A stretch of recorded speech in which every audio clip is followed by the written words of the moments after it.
Alduin versus Jaina. The time for dreaming is over. Light makes right.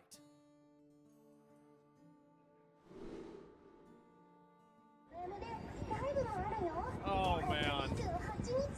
That's a VTuber from Hololive? Yeah, of course it is. Like, if you look at top female streamers. So this is... Today, we're gonna cover 3 strange but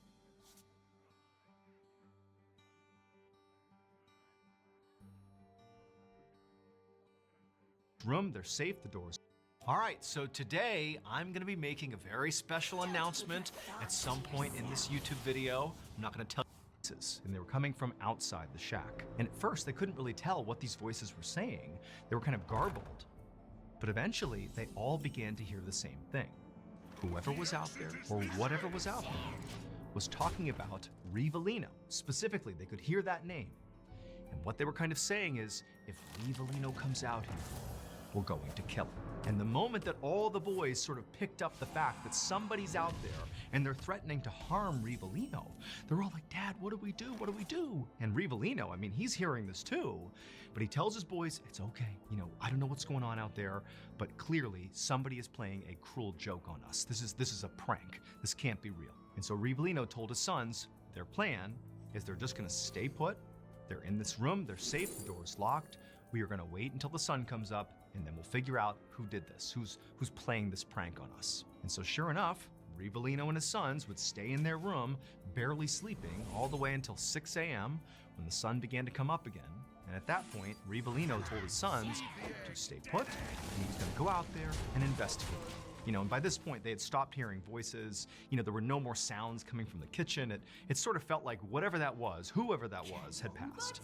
And so, you know, the tension is gone, and the boys are like, okay, you know, be careful out there, Dad. And so Rivellino, he walks over to the door that leads into the kitchen. He unlocks it, opens it up, and Raimundo, you know, he's craning his neck, looking into the kitchen, but, you know, he can't see anything moving around in there, even with the light coming in. And so Rivellino, he says, okay, boys, stay here.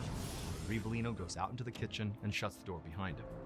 And while he's out there, Raimundo and his brothers, they're all listening anxiously, you know, making sure their dad's not in trouble, but they just hear the sound of their dad just clearly walking around the kitchen. There's no commotion, there's nothing. And then a couple of minutes later, Rivellino comes back into the main room where the boys are, and he's got a knife in hand, but he tells them, you know, it's okay, you know, I got this from the kitchen, I'm just in case. There's nothing out here. I'm now going to go outside and just make sure nobody's outside. Okay, so again, stay put. I'll be right back. And so again, the boys, they're looking at their dad like, okay, we'll see you soon. Rivellino walked out again into the kitchen. He shut the door behind him, and then the boys heard the sound of the door that led outside open up. And then, presumably, Rivellino went outside. And that was the last time the boys ever spoke to their father. 6 months later, on March 10th, 1963, 5 men were out hunting in the wilderness not far from Raimundo's family's shack. And at some point, they came across this huge boulder. And this boulder had a big crevice in it, with a big gap in this rock. And one of the hunters happened to walk past it and looked into this crevice, and they found a skeleton. And that skeleton belonged to Rivellino, Raimundo's father. But that was not the end of the story, far from it. So on the day that Rivellino stepped out the front door and then was never heard from again, Raimundo and his brothers had been instructed by their dad to stay put while Rivellino went out looking around. But Raimundo just felt really nervous after his dad had stepped out the front door and had presumably stepped outside. So he defied his father, he opened up the door that led to the kitchen, and as soon as he did, he looked towards the door that led outside, and he saw it was wide open. And he saw his dad stepping into this huge cloud of yellow smoke. And amidst this smoke were these like cylindrical objects that were floating in the air, spinning around in a circle, seemingly spitting out this smoke. And Raimundo, he had no idea what he was looking at, but he saw his dad just kind of walking into this cloud, and then the smoke got so bad, it totally obscured his dad. His dad was gone. And so Raimundo yelled out for his dad, like, Dad, where are you going? And he charged towards his father to try to stop him. He just felt like, you can't go out there. But as soon as Raimundo went out into the yellow smoke, the smoke just dissipated, the cylinders disappeared, and as soon as it was all gone, his dad was gone too. Raimundo sprinted around his house, calling out for his dad, looking everywhere, but there was no sign of him. And so quickly, Raimundo and his brothers alerted authorities, and they launched the search for him. And for days, they combed the area near that boulder as well, and they couldn't find Rivellino.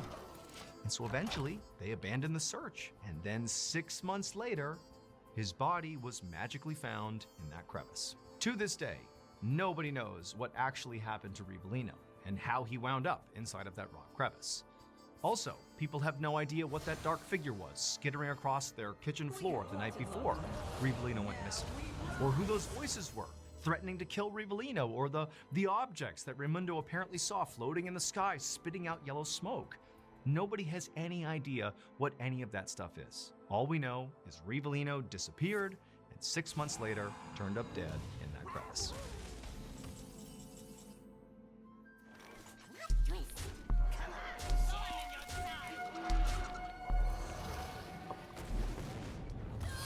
On the afternoon of June 1st, 2018, 36-year-old Luis Garcia headed into Mexico City to meet up with his older brother. The two of them were very close. They had been through a lot together. When Luis was 14 years old and his older brother was 15, their parents